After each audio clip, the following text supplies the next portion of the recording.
외교 통일 안보의 종착역은 없다. 종창 브라더스의 종착역이 없는 종창 토크. 지난주에 이어서 이번 주도 시작하겠습니다. 오늘도 어김없이 코리아 연구원 김창수 원장님 나오셨습니다. 어서 오세요. 네, 안녕하세요. 네, 정의당 대표 국회의원, 미남 국회의원. 어디까지? 심상정 네. 대표 들으면 조금 언짢아질 수 있는데. 아니 노회찬 대표가 더 노회찬 대표가 더 언짢아요. 심상정 대표는 좋아하시죠. 네, 정의당 김종대 의원님 나오셨습니다. 어서 오세요. 예, 안녕하십니까. 예, 오랜만에 아우, 스튜디오로. 그러니까 오랜만에 스튜디오로 이렇게 나오셨어요. 지난주에 저희가 너무 장비를 많이 갖고 갔더니 미안하셨나 봐. 내 한 몸 움직이면 되는데 예. 너무 스텝이 많이 나왔다 이러셨는데요. 예. 저희가 이제 오늘 시간이 없어요. 현안은 너무 많고 네. 빨리 열차를 출발시켜야 될 것 같아요. 그러시죠. 그 어제 또 뜨거운 뉴스가 하나 나와가지고 그 얘기부터 좀 하고 넘어가야 될 것 같은데 길라임이 웬 말이 길라임이 박근혜 좀 설명 대통령이 좀 해주세요. 난 무슨 박근혜 말인지 잘 대통령이 모르겠어요. 길라임이었다는 게 뭔 얘기예요? 그 시크릿 가든이라는 유명한 한때 시청률 30%를 돌파했던 드라마가 있습니다. 네. 그 드라마의 여주인공 이름이 길라임입니다. 그 스턴트 배우 역할을 했던 그 배우 이름도 말하자면은 하지원 씨. 저도 좋아합니다. 하지원 씨는 저를 잘 모르지만은. 네. 근데 우리 박근혜 대통령께서 어디 병원? 차운병원? 차운병원에 다니실 때 네. 박근혜라는 실명을 쓸 수 없어가지고 길라임이라는 가명으로 거기에 등록을 했다는 거 아니겠습니까? 네. 그리고 대통령이 되셔도 네. 길라임이라는 가명을 사용하셨다고요. 그래서 우리가 그동안에 굉장히 많은 추측을 했습니다. 네. 대통령께서 퇴근을 일찍 하시는데 보통 5시나 6시 되면 관저로 퇴근하신다고 합니다. 그래서 대통령께서 일찍 퇴근하시면 관저에 가서 뭐 하시느냐 이렇게 기자들이 한번 질문한 적이 있었어요. 네. 그래서 대통령께서 어떻게 답변하셨냐면은 저는 보고서 읽는 걸 좋아합니다. 그래서 보고서를 들고 퇴근하고 또 관저에 있는 진돗개들이 있습니다. 그래서 진돗개가 실세입니다. 뭐 이렇게 여러 번 말씀하셨습니다. 근데 우리 현명한 국민들은 대통령의 말씀을 또 불충스럽게 곧이곧대로 믿지 않으셨거든요. 그래서 대통령께서는 보고서 안 읽으시고 관저에 들어가셔서 틀림없이 드라마를 보실 것 했는데 딱 맞았어요. 딱 맞았어요. 그래서 대통령께서 관저로 가지고 가신 그 보고서는 전부 다 저기 진돗개한테 준 거야? 논현동으로 보냈구나. 하고 네. 그 사이에 대통령께서는 드라마를 보신 거죠.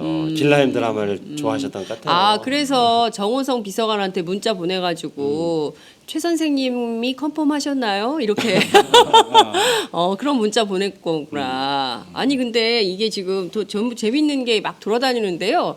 지금 그 하지원 씨가 블랙리스트에 올라간 연예인이잖아요. 그런가요? 예. 그런데 현빈 씨, 그 상대 배우가 현빈 씨였는데 현빈 씨는 현충일 날에 나와갖고 시를 읽었대요. 그래서 그걸 또 이제 대통령께서 그윽한 눈빛으로 이렇게 쳐다보셨다고. 그래서 이게 뭐냐 막.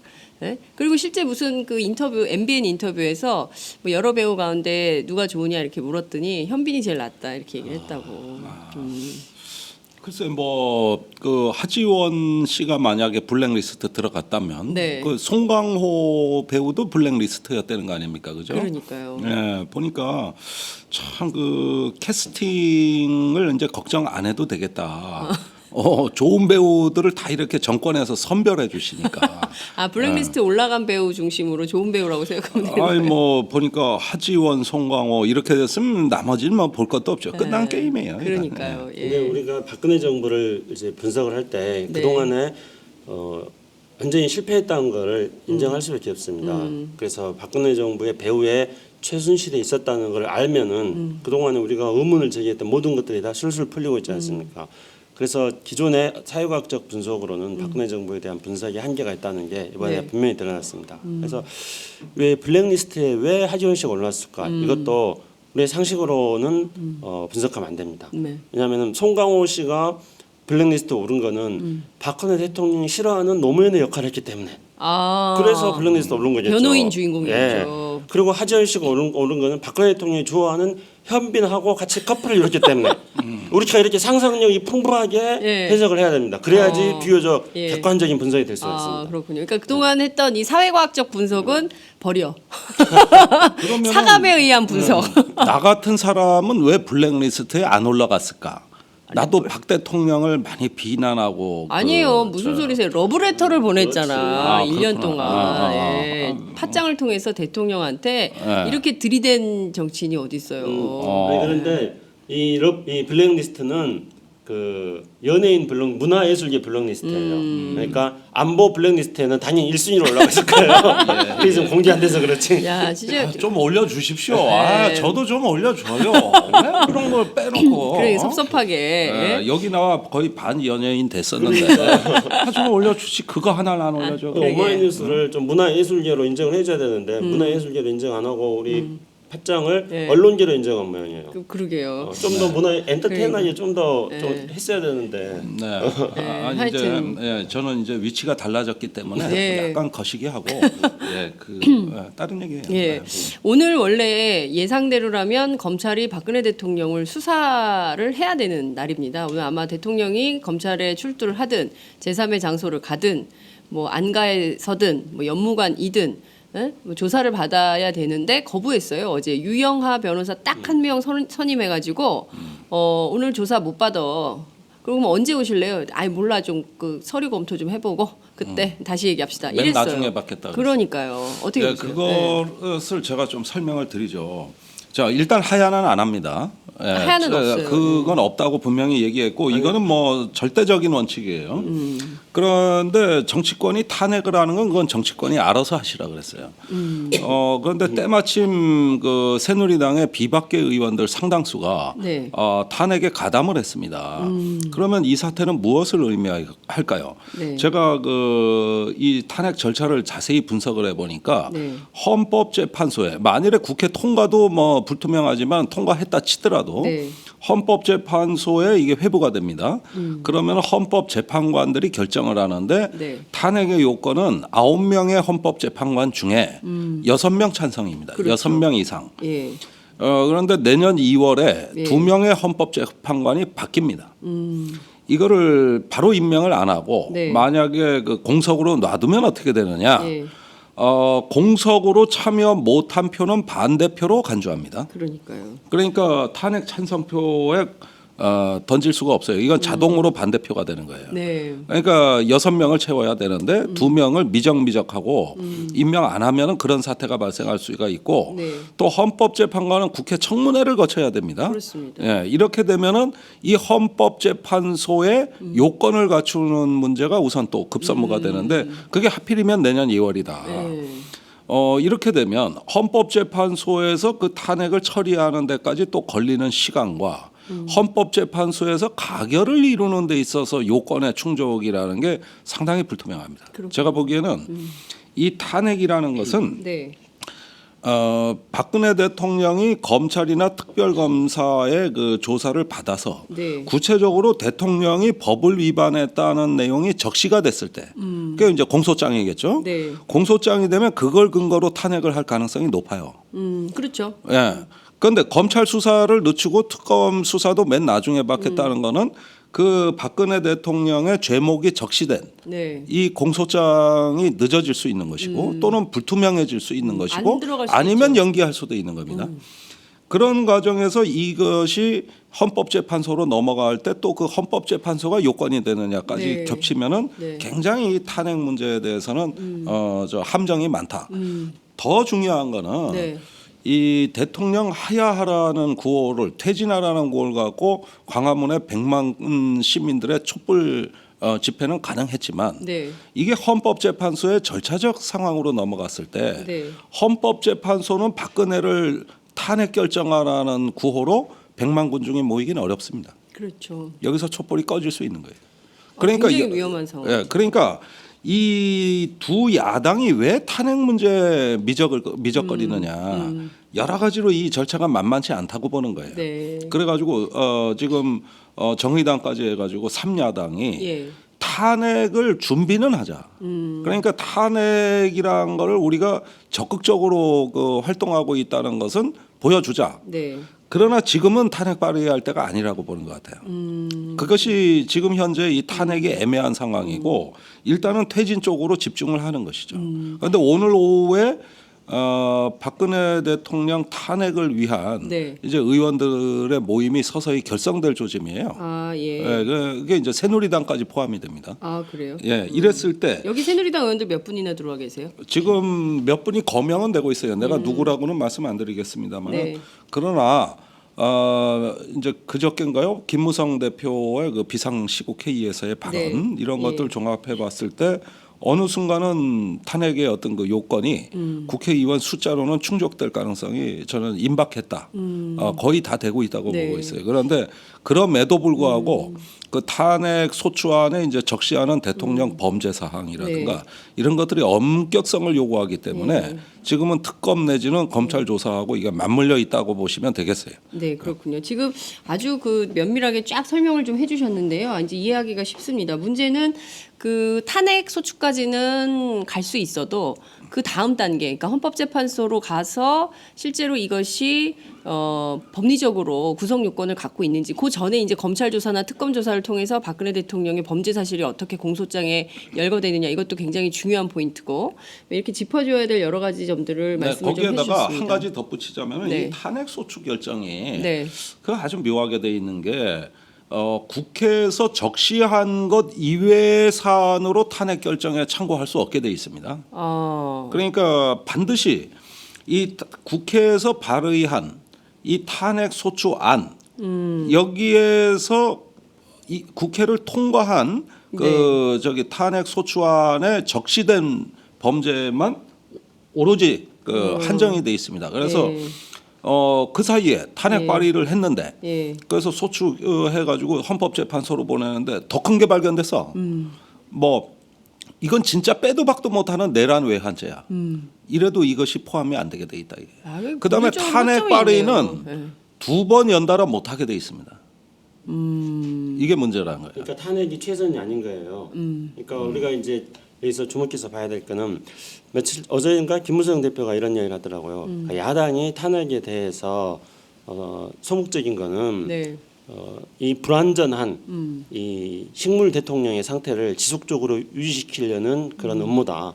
그렇게 해가지고 국정을 혼란스럽게 만들려고 하는 거다. 이렇게 말하고 있습니다. 네. 근데 오히려 탄핵을 지금 하려고 하는 새누리당의 음모가 그런 거죠. 그러니까 우리가 있어서 최선은 뭐냐면은 현재 박근혜 대통령은 우리 모든 사람들이 다 이야기하다시피 이미 국민들에 의해서 네. 탄핵됐습니다. 네, 법적 절차를 밟지는 않았지만은 네. 국민들에 의해서 국민들은 박근혜 대통령을 대통령으로 인정하지 않고 길라임이라고 생각하고 있습니다. 그러면은 이 박근혜 대통령이 사실상 국민들에서 탄핵된 상태가 지금 이제 법적 탄핵 절차를 밟으면은 네. 내년 대통령 선거 때까지 그냥 박근혜 대통령이 마치 아무 일 없었던 것처럼 똑같이 박근혜 대통령의 대통령 지위가 유지되는 이런 상태가 계속된단 말입니다. 그래서 그렇게 하지 말고 네. 사실상 식물 대통령이나 다름없기 때문에 조기 하야해라 이런 거거든요. 네. 그래서 지금 이제 박근혜 대통령이 우리 국민들을 개돼지로 취급했는데 개돼지도 박근혜 대통령 하야하라 이런 이야기 아직 들어보셨어요? 아니 못 들어봤어요. 아 모르시구나. 돼지는 네. 하야하면 되지 네. 이렇게 말하고 있고요. 개는 하야하게. 아. 소는 하야하소. 네, 다 그래요. 그리고 네. 이 최순실 씨가 좋아하는 용 예, 미르. 미르. 미르는 하야하지 용 하야하세 용 그런다는 거 아닙니까? 그러면 닭은 하야하다? 닭은 하야하닭. 아야하다. 그다음 양은 하야하양. 하야하양. 말은 하야하지 마. 아니 하야하지 마가 아니라 아, 예. 뭐였더라? 잊어먹었네. 말은 하야하세 뭐 하야하세 마? 잊어먹었다 말은. 하여튼지간에 네. 이렇게 이제 하야를 이렇게 하라고 하는 이유는 뭐냐면은 이 박근혜 대통령의 이 불완전한 식물 대통령 상태를 일찍 마무리하고 네. 국정을 빨리 정상화하자는 거죠. 그런데 지금 당장 만약에 박근혜 대통령이 퇴진하면은 60일이라는 기간이 또 너무 짧을 수 있으니까 네. 그래서 국민들 사이에서 또 여러 군데서 합리적으로 나오는 이야기는 그러면 박근혜 대통령이 예고 하야를 해라. 그러니까 언제쯤에 예를 들어서 뭐 내년 뭐 봄에 하야하겠다 이렇게 하야 선언을 먼저 해라. 네. 그리고 거기에 맞춰 가지고 조기 대통령 선거 일정을 잡아나가면 되지 않겠느냐 이런 게 이제 여야 국회 야당 쪽에 국회의원들에서 나오고 있고 또 뭐 네티즌들에서도 나오고 있습니다. 그렇지만은 절대로 네. 뭐 하야도 안 하고 네. 하야 예고 선언도 안 할 거라는 네. 거죠. 그러면 길은 딱 한 가지밖에 없습니다. 하야를 재촉하고 더 압력을 강하게 넣는 거. 그러니까 지금 중요한 포인트가 박근혜 대통령은 물러날 뜻이 전혀 없고 그리고 지금 상황을 보면 그 뭐 조사도 안 받겠다고 저렇게 사실은 반헌법 행위를 본인 스스로 해놓고 헌법 안에 숨어가지고 지금 자리만 보존하는 이런 상황이 계속 되고 있는 거란 말이죠.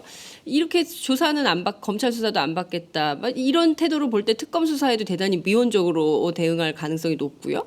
그러면 수사는 꼬일 거고. 그리고 공소장 작성도 늦게 되고 재판도 늦어지고 뭐 이게 전체 판을 흐리고 있는 거예요. 그러니까 그게 바로 박 대통령의 의도. 즉 지금은 어떻게 보면은 무언가 큰 화산이 폭발한 어떤 전면적 시기잖아요. 결정적 시기고 이것을 보다 어떤 지구전 양상 내지는 진지전으로 바꾸고 싶은 거예요. 아, 박근혜 대통령이 그렇게 함으로써 1차적인 물타기도 되고 정권을 다소 연장해서 임기를 채우는데 이상이 없다고 판단을 한 겁니다. 그러니까 사실은 뭐 이따가 얘기가 나올지 모르겠습니다만은 한일 군사 협정 얘기라든가 왜 자꾸 이런 돌출적인 현안들이 나오냐? 그렇죠. 어떻게 보면은 이것도 다뤄야 되고 저것도 다뤄야 되는 야당의 부담은 커지는 것이죠.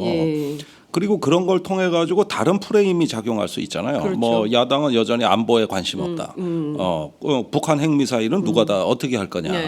이런 식으로 정권이 할 말을 만들어줄 수 있는 다른 현안도 필요한 겁니다. 그래서 이런 여러 가지들 벌려놓고 수사를 지연시키면은 탄핵 자체도 어려워질 수 있다고 보는 겁니다. 이게 지구전 내지는 진지전 양상으로 해가지고 일단 지금 가장 절박하게 바라는 건 소강 상태. 소강 상태. 약간의 냉각기. 이런 걸 통한 의제 관리를 하겠다는 거예요. 그렇게 보면은 지금 여러 가지 그 맞춰지지 않았던 혼란스러운 상황들이 좀 정리가 됩니다. 한일 정보보호협정도 이제 최순실 사태가 터진 이후에 갑작스럽게 나온 아젠다거든요. 그러고 또 여러 가지 지금 이 순간에도 뭐 노동 문제라든지 다른 영역에서도 몇 가지 의제가 준비되리라고 봅니다. 또 경제도 만들어내겠죠. 그렇습니다. 그러니까 이런 걸 통해 가지고 야 이게 헌정이 중단되니까 더 혼란스럽고 민생이 어려워지는 거 아니냐.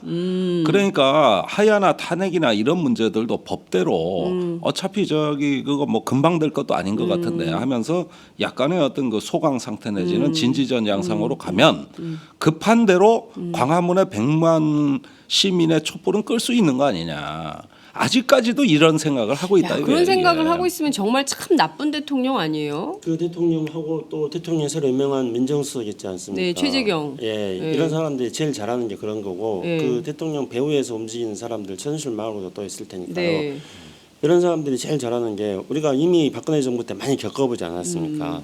과거에 어떤 그 청와대 내부의 암투설 뭐 이런 뭐 십상시 이런 거 나왔을 때라든가 성완종 씨 자살 사건 이런 거 나왔을 때도 늘 오리발을 내밀고 그다음에 물타기를 하고 꼬리짜기를 하고 한 다음에 마지막으로 한 거는 국면 전환입니다. 그래서 이제 그 오리발과 물타기와 꼬리자르기 이런 수법을 다 동원할 수 있는 시간을 확보하고 그 시간을 확보한 다음에 이제 결국은 다른 이슈를 통해 가지고 국면 전환을 시키려고 했죠. 그리고 다르게 국민 전환을 시켜 나갈 수 있는 이슈들은 많이 가지고 있습니다. 이미.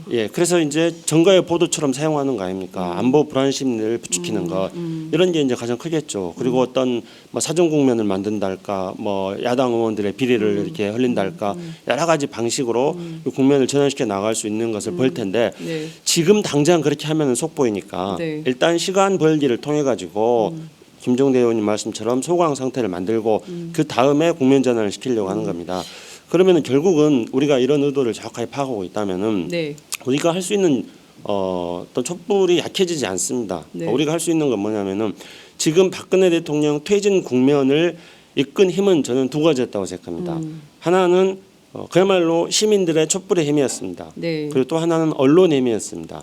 언론의 권력 감시의 기능이 모처럼 제대로 작동돼 가지고 대한민국이 민주국가로서의 그동안의 그 언론의 굴욕에서부터 벗어나서 참 언론의 모습을 보여줌으로써 시민의 촛불과 언론의 권력 감시 기능이 저는 이것을 이제 민언연대다. 민언연대. 시민과 언론의 연대에 의해 가지고 지금 박근혜 대통령 퇴진 국면을 만들었습니다. 그렇기 때문에 앞으로 이 김종필 총재도 그러지 않았습니까? 5천만이 달라들어도 박근혜 대통령 안 물러날 것이다.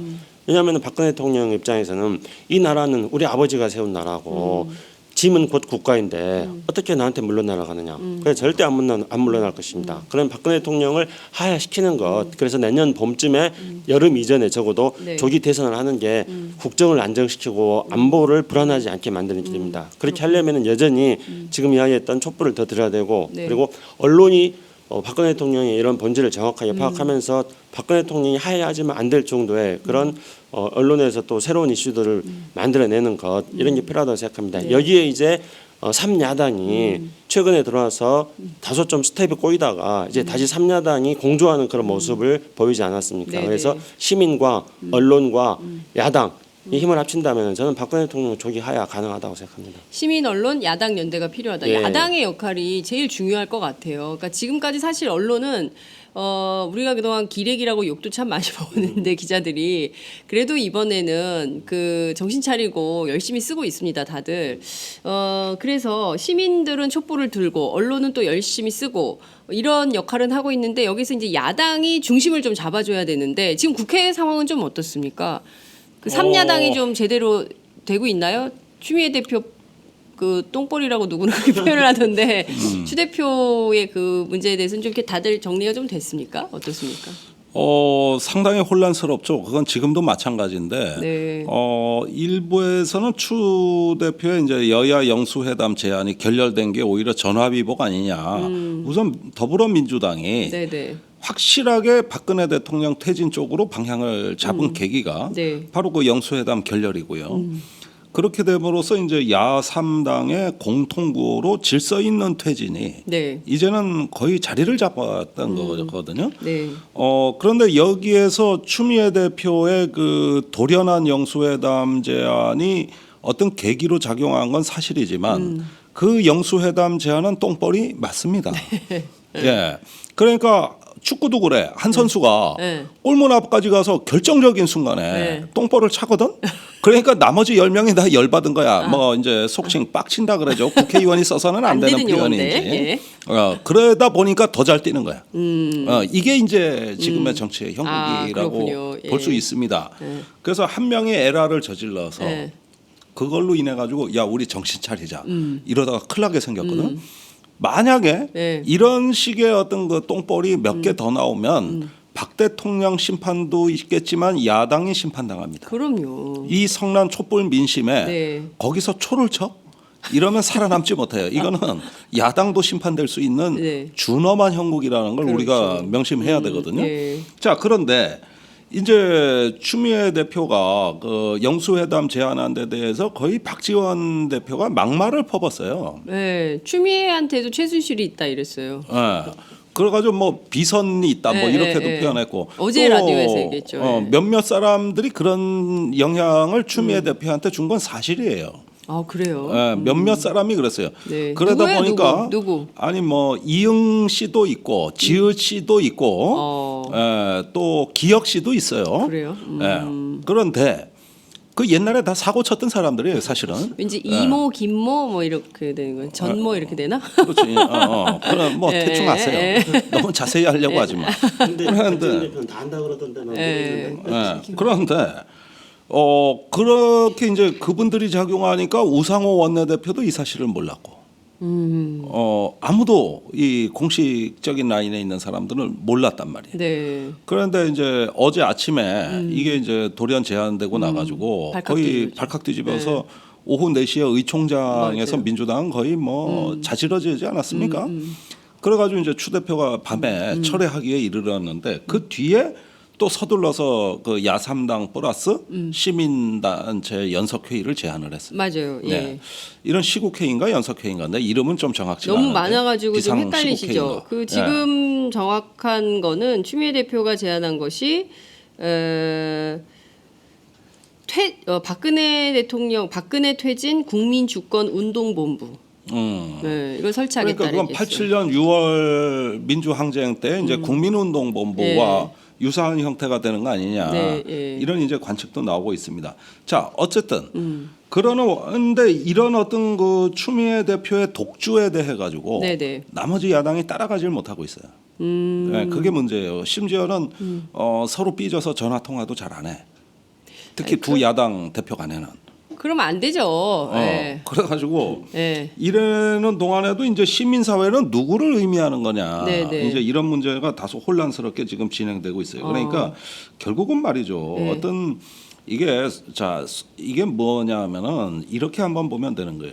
손자병법의 제 4편이 뭐냐면은 군형편이라고 나오는데 네. 여기서 위대한 장수는 이미 이겨놓고 싸운다. 그렇죠. 그런데 그것은 두 가지로 이루어진다는 겁니다. 이기는 장수의 본질이. 네. 그게 형과 세라는 겁니다. 형과 세. 우리는 형세라는 말을 네, 붙여 쓰지만은 손자는 형과 세는 반대 개념이라고 봤어요. 형이라는 건 뭐냐? 편제를 얘기하는 거야. 편제. 그러니까 즉 야3당은 어떤 모양으로 엮여야 되느냐. 네. 이건 시민단체하고 어떤 관계망을 형성해야 되느냐. 네. 이런 게 여기서 이제 형이라고 형. 얘기할 수 있는 거예요. 네. 그런데 장수는 이 형을 잘 갖추고 그걸로 몰아치는 걸 세라고 하는 거예요. 그래서 세가 커진다 이런 네, 의미는 네. 형이 단단하게 잘 갖춰져서 그걸 네. 효과적으로 발휘하는 기운을 얘기하는 걸 세라고 해요. 근데 그 이번 싸움의 경우를 보면 지금 형이 지금 이게 상당히 이번의 경우를 보면은 이 야권의 특별한 지도력, 즉 네. 리더십이 부재한 상황에서 시민들의 자발적 공동체로서의 네. 어떤 그 세가 광화문에서 갑작스럽게 형성이 된 거예요. 그렇죠. 그래가지고 100만 촛불이라는 시위하는 사람 본인도 놀라울 만큼 네. 경탄을 자아내게 할 만큼 네. 이 세가 형성이 된 겁니다. 그러면 이걸 어떤 그릇으로 이제 그릇에 담아서 네네. 이 촛불이 꺼지지 않고 지속적으로 이어갈 것이냐 네. 이런 논의가 뒤늦게 따라온 것이죠. 그런데 이게 뒤늦게 따라오는데 그 중에 한 분이 돌출 행동을 한 거예요.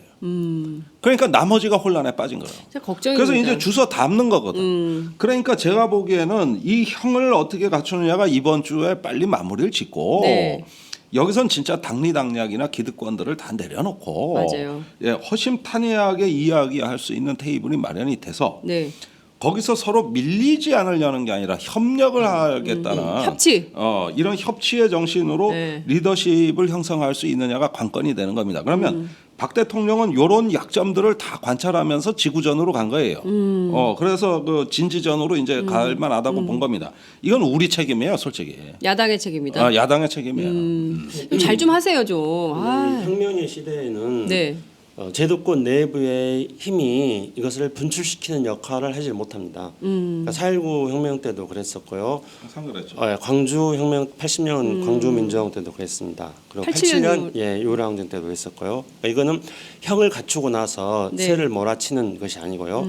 시민들에 의해서 세를 가지고 몰아치는 그래서 제도권 밖에서 시민들의 힘이 분출되어졌을 때 그럴 때 제도권 안에 있는 정치권에서는 이렇게 분출된 시민들의 힘을 어떻게 정책 일정을 통해 가지고 비전을 제시해 나갈 것인가 하는 네. 방식으로 뒤돌아왔습니다. 네. 이번에도 마찬가지입니다. 항상 그랬죠. 네, 이번에도 시민들이 먼저 촛불을 들었습니다. 그리고 정당들은 그 측면에 있었습니다. 근데 저는 이게 특별히 나쁜 거라고 생각하지 않습니다. 네. 그럴 수밖에 없는 것이기 수밖에 때문에 네. 이 기존의 질서를 네. 무너뜨리는 그 힘은 기존의 질서 밖에서 나오는 겁니다. 그러니까 시민의 힘에 의해서 그렇죠. 기존의 잘못된 질서를 무너뜨리는 힘이 나오는 겁니다. 네. 그래서 이번에 그 시민의 힘이 분출된 것입니다. 그리고 이제 정치권에서는 네. 이 분출된 시민의 힘을 가지고 어떻게 하면은 정책 일정을 제시하고 그것을 제도권 내에서의 시민의 힘이 실현될 수 있는 것들을 만들 것인가 하는 방향으로 정치권의 힘이 모아져야 됩니다. 네. 만약에 그렇지 않으면은 네. 6월 항쟁 때도 그랬었고 뭐 쉽게 말해서 뭐 죽서서 개준다고 하지 않았습니까? 그리고 4.19 혁명 때도 4.19 혁명이 오니까 그 다음에 이제 5.16 군사고 됐다가 네. 일어났던 것이었습니다. 네. 그렇기 때문에 이 시민들의 분출된 힘을 가지고 제도권 내에서 정책 일정 제시해 주면서 제도권 내에서 꽃피우는 방식으로 네. 어떻게 할 것인가 이것을 정치권이 해야 됩니다. 그러니까요. 항상 그나마- 거기서 네. 우리 정치가 실패했죠. 4.19 또 79년에 이제 서울의 봄. 네. 그다음에 87년 6월 항쟁. 벌써 세 번째가 다 죽서서 개준.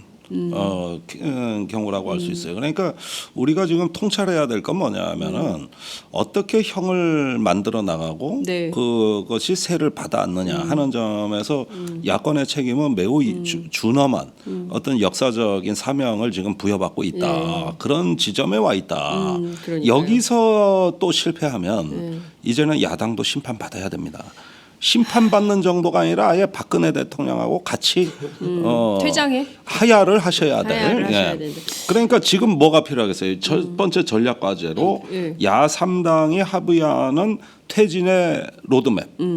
그다음에 차기의 대항 권력에 대한 어떤 구상. 그런데 차기 대항 권력 구상은 그건 뭐 너무 당리당략에 좌우되는 부분이 그렇다 치더라도 일정 정도는 박근혜 정권, 박근혜 대통령의 퇴진의 어떤 로드맵을 제시하고 네. 그것에 불응할 시에는 바로 탄핵안으로 이제 새누리당까지 끌어들이는 네. 이런 양상으로 힘을 만들어낼 수가 있고 알겠습니다. 전략 목표가 구체적이고 이제 야당이 집중해 준다는 이런 모양을 만들어내야 돼요. 저희가 지금 그 오늘 시간이 없어가지고 그 꼭 해야 되는 얘기가 있어서 좀 압축적으로 콤팩트하게 진행을 좀 해야 될 것 같은데 우선 속보들이 있어가지고 좀 전해드릴게요.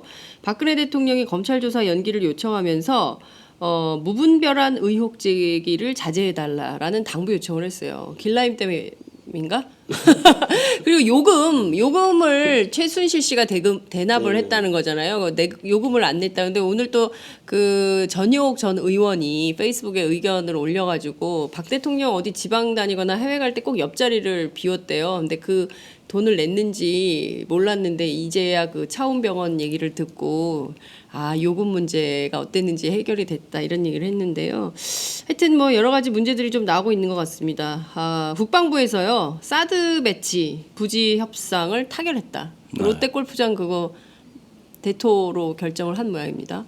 이걸 묶어가지고 좀 얘기를 할게요. 지금 시간이 15분밖에 남지 않아서 우선 한일 군사 정보 보호 협정 얘기를 좀 해야 되겠습니다. 니온게이자의 신문이 보도를 했는데요. 한국 정부 관계자 말을 인용해서 보도를 했습니다. 그 이번에 그 한일 정보 보호 협정 원래 이게 이명박 정부 때 추진됐다 실패했던 건데 두 번 실패할 수는 없다. 대통령의 의지가 강하다라고 했다는 겁니다.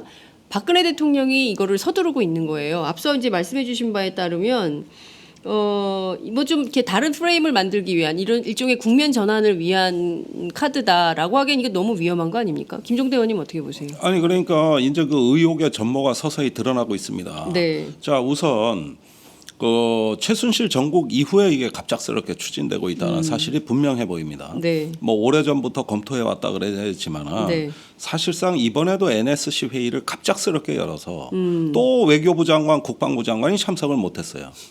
일정이 안 맞으니까 또 차관을 대리로 보낸 게 사드 때하고 똑같습니다.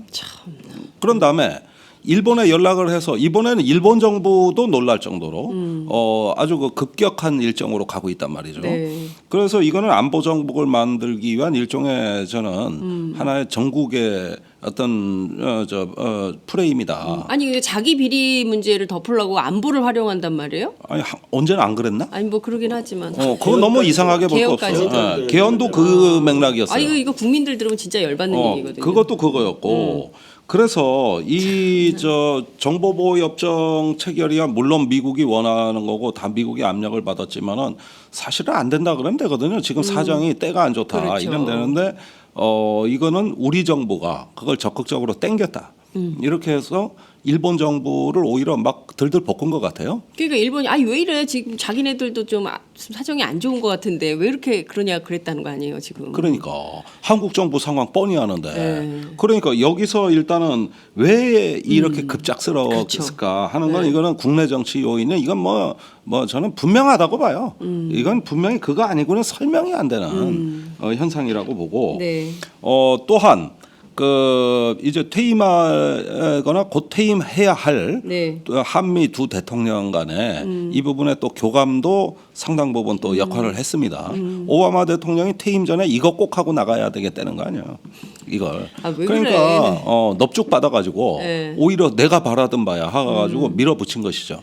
그러다 보니까 사실은 그 구체적인 어떤 정보 교류에 대한 네. 한미 간에 무슨 정보를 주고받을 것인지에 대한 구체성이 결여된 협정이 돼가지고 네. 이게 무제한적 포괄 협정이 돼버렸어요. 이게 그럼 더 큰 문제 아닙니까? 어떤 정보를 교류한다는 내용도 없다고 여기에는 참나. 그냥 보호 협정이야. 네. 그렇게 해서 네. 제가 보기엔 일본으로 하여금 이제 한반도 정세에 개입할 수 있는 대문을 열어준 거예요. 대문을 열어주는 거죠. 그래가지고 식물 정보가 하는 짓거리가 이게 안보가 어렵다고 이렇게 외부에 도움 청하는 게 꼭 100여 년 전에 그 조선이 일본 불러들이고 청나라 불러들이고 뭐 그거 하고 진배가 없는 얘기지 이게 뭐 그래서 이런 어떤 그 우리 작태가 갑자기 일어나요. 덕수궁에 가서 저기 고종의 커피를 생각하면서 그 가을에 했던 팟짱 녹음이 생각이 나네요. 그 작년 이맘때 같아요. 재작년이에요, 재작년. 재작년. 그뭐 팟짱 열심히 녹음하고 있는 중에 김종대원은 딴짓 하다가 예. 뭐 젊은 뽀뽀하는- 청년 뽀뽀하는. 아, 참 이게 근데 김창선님 우리 이제- 얼굴이 시뻘개지셨어요. 예. 지금 너무 속상해가지고. 그 이제 뭐 국방부가 2012년에 이건 뭐 비밀리에 몰래 추진하다가 큰 코 다치지 않았습니까? 그래서 그 이후에 이제 계속 했던 거는 불과 얼마 전까지도 뭐 여건이 무르익을 때 뭐 이런 비슷한 이야기를 했다 하지 않습니까? 네. 그러니까 내용도 중요하고 사실은 좀 우리가 시간이 없기 때문에 그 내용을 뭐 많이 따져보는 것보다도 지금 이제 여건 이야기를 하는 상태인데요. 우리가 한번 상식적으로 생각해 보자는 거죠. 물론 이 시대는 상식이 통하지 않는 시대이긴 합니다만은 근데 상식적으로 생각해 볼 때 만약 지금 이제 가서명을 했고 그러면은 내일 목요일 날 차관 회의에서 그걸 통과를 시키고 그러면 그 다음 주 화요일 날 국무회의에서 의결을 하고 그러면 이제 바로 대통령이 재관합니다. 네. 그러면 박근혜 대통령이 재관하게 돼 있는 거예요. 그러니까 우리는 지금 현재 박근혜 대통령을 사실상 탄핵한 거나 다름없는데 박근혜 대통령이 이거를 재관을 합니다. 그럼 이 최순실 국면에서 박근혜 대통령의 권한을 정지하라는 게 국민들의 요구인데 네. 이 시점에서 박근혜 대통령이 한일 군사정보 보호 협정을 재가하는 것 이게 과연 맞는 건가? 네. 그러니까 여건이 아니라는 거죠. 그리고 두 번째로는 이제 김종대 의원이 오바마 대통령 임기 말에 이걸 하고 싶다 그랬는데 그것도 마찬가지로 여건이 안 되는 또 다른 하나의 사안입니다.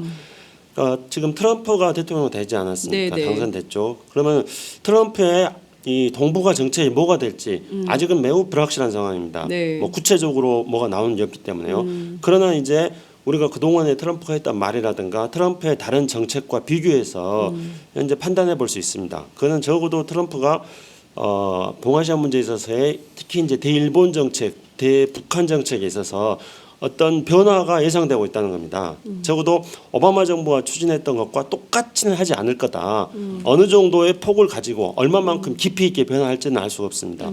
그러나 이 불확실한 상황에서도 어떤 변화가 있을 거라는 그 정도는 모두가 예측을 하고 있습니다. 그러면은 트럼프 대통령 돼가지고 정책 변화하는 것들이 지금 명확히 보이는 이 시점, 네. 이 시점에서 우리가 한일 군사정보 보호협정을 체결하는 게 맞느냐는 거죠. 그러니까 이 두 가지 사례를 놓고 보더라도 지금은 때가 아닙니다. 지금 해야 될 때가 아닙니다. 그 국회 안에서 되돌릴 수 있는 방법이나 뭐 이런 거는 없나요? 아니 법적으로는 없어요. 네. 그래서 이제 결의안도 내고 장관 해임건의안도 내는데 네. 지금 이것을 내도 저렇게 막 그 강행이 되니 개의치 웬만한 않는- 대통령 같으면 그러게. 국회에서 이 정도 입장을 내놓고 행동을 취했다 그러면은 일단 정지시키죠. 네. 근데 여기는 더 한단 말이에요. 완전 무시하는 거죠. 그러면 지금. 이걸 지금 국회 비준 동의를 안 받는 협정으로 해놨는데 네. 법적으로는 막을 방법이 없는 거예요. 정치적으로 이렇게 한다고 해서 지금 들을 사람입니까? 이 정부가? 그런데 저는 이런 낌새가 있었던 걸 좀 어느 정도 예상했었어야 됐다고 봐요. 이건 네. 사드 배치에서 이어지는 연장선 네, 위에 네. 있고 또 한 가지는 네. 그 제가 올해 국방 예산을 심사할 때 그 소위를 하루 종일 하면서 네. 여실히 느꼈던 겁니다만은 새누리당이 그 국방 예산을 7천억 정도 증액했습니다. 네. 그 증액안을 갖고 왔죠. 예. 그런데 누가 보더라도 무리한 예산이었어요. 그 우선 국방부 방위사업청이 준비 안 된 사업도 예산을 얹어오니까 정부가 못 받는 거야 이번에는. 아 기재부에서 이건 안 된다. 아니 기재부가 아니라 네. 방위사업청이. 아 방위사업청이. 왜냐? 정찰 위성 사업 아직 뭐 연구도 안 했는데 이걸 막 예산을 증액해 오니까 네. 아니 그거 올해 불용 처리될 건데 할 수가 없는데 이랬는데 그래가지고 기존 정찰 예산 사업이 오히려 깎였어. 가져온 정찰 예산 사업은 심사도 안 했고 거기엔 제가 역할을 했어요. 네. 그런데 방사청이 제 의견에 동의해 줬습니다. 어차피 올해 못 쓰는 예산이니까 그러면 국회에서 야단 맞는 것보다 아예 편성 안 하는 게 낫거든. 그럴 때 이제 방위사업청을 새누리당에서 따로 불러가지고 린치를 가하더라고. 아니 이렇게 늘려가지고 지금 이대로 가야 되는데 왜 안 받겠다 그러냐 예산을. 네. 그리고 심사 중에도 저는 정진석 원내대표가 막 메신저를 계속 보낸 거라고 보는데 그 당 전문위원이 계속 와가지고 새누리당 의원들한테 쪽질 넣는다고. 네. 야당이 협조 안 하면 판 깨고 나가십시오. 그 즉시 저기 야당을 안보에 관심 없는 정당으로 몰아쳐야 됩니다. 이렇게 코치를 하고 있다는 거 이게. 아니, 정말요? 그게 우리 눈에 노출이 됐어요. 네. 그런데 네. 아니 예산을 올려줘도 못 쓰는데 당장 준비가 안 되면 이 군사무기 개발이라는 게 어디 하루아침에 됩니까? 그렇죠. 선행연구도 하고 타당성 조사도 해봐야지. 그런데 뭐 이거 7천억 8천억 해가지고 무슨 걸신 들린 것처럼 이렇게 하면서 소속 의원들한테 압력을 넣는데 네. 그 의원들조차도 못 받는 거야. 말이 안 되니까. 그런데 당 지도부는 그 생각으로 움직이고 있더라고. 그럼 정진석 원내대표는 어디서 그런 걸? 아니 뭐 그분도 국방이지만은 의뢰건 뭐 무기 사자고 입에 달고 다녀요. 그러니까 이런 걸 통해 가지고 무언가 그 야당하고 차별화되는 네. 하나의 어떤 안보 프레임을 갖고 싶었던 겁니다. 아. 그게 최근에까지 진행돼 왔던 거예요. 예. 거기에 정보보호 협정이 또 얹어진 거라고. 아, 그러면은 이것이 다 종합되면 뭘 말하는 거겠습니까? 사실 그 안보에 관심 있는 정당과 없는 정당으로 이 프레임을 끌고 가고 싶어 하기 때문에 이런 게 나오는 것들이에요. 거기에다가 요즘 또 웬일인지 북한이 착해. 나도 그 이유를 궁금해. 모르겠어. 트럼프 이후에 북한이 너무 조용해. 10월 10일 당 창건 기념일에 뭐 큰 거 한 방 안 터뜨리겠냐 그러는데 그때도 그냥 지나가고 지금까지 별 일이 없어. 그 일설에 듣자 하니 북한이 남조선이 저기 국가가 무슨 붕괴되는 급변 사태를 맞이하고 있거든. 그러니까 뭔 짓을 할지 몰라. 박근혜 정부가. 아, 그래 불안해가지고. 그래서 불안해서 이거 지켜보자. 이랬다는 소문도 들려. 확인은 안 됐어.